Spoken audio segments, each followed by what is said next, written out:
So you want to build a fish tank, but you don't have a lot of money. I'm going to be honest with you guys, to build something like this, it is now like $1,000, maybe even more. So I want to do something I haven't done yet, which is to tell somebody how to do, or tell you guys how to do the cheapest setup possible. If you want to build something exactly like this, you are welcome to, but they are not cheap. Everything here, all the pumps, all the lights, everything, all the plants, this is technically a few $1,000 or a few $1,000. So I'm gonna let you know that it's not easy to build whole racks this big. Now, if you just want to do one tank, or you want to do a bunch of tanks but on the cheap, I'm about to show you the way to do that. So you can do a tank in a bucket, a barrel, anything, a gallon jug, whatever you can find, a water conditioner, and a bacteria starter, and really that's all you need to start a tank. And you can get it even cheaper if you can find some live media off of somebody. If you know somebody in the hobby, get them to give you some bio rings or a plant or something, and you can start your tank that way. And then you just need the water conditioner and the live bacteria, and you don't need to buy the bottled bacteria. Then you can do an aquarium co-op sponge, or you can do a generic sponge like that. You could do an air pump as well.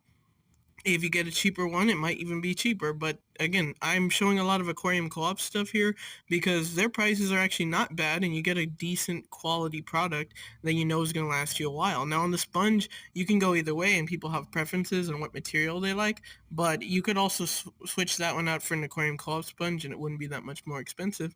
And that's it. That's the entire thing. That bucket there, that tote, is a tank. Anything can be a tank. A bucket can be a tank. You don't need a light. There's a reason there's not a light in that setup.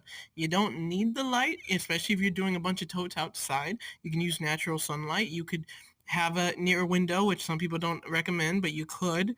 Again, if you're going on a budget, which is the biggest, cheapest tank you can do, or the smallest, cheapest tank you can do, then again, the light isn't necessary. And if you're trying to copy something like this, then your budget's going to have to be a lot bigger. But if you just want a tank on a budget, you can use a bucket, and you can use a bacteria starter and a water conditioner and a little air pump. You can even use an air stone if you're doing regular water changes, and then you don't even need the air pump. So you don't need the sponge. You could actually do it with an air stone, but that just does aeration and no type of filtration. Some people even run tanks without filters. I don't recommend that for other reasons, and I'm running out on this video.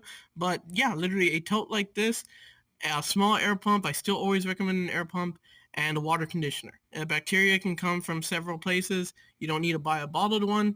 And then one bottle of food, and honestly, you can even go cheaper on food depending on what you're feeding. You don't even have to buy bottled food either. There are ways to do natural food. So, I mean, again, it can be hundreds of dollars, guys, or it can be, honestly, this tote and everything in it's less than $50. So, yeah, you could still do a tank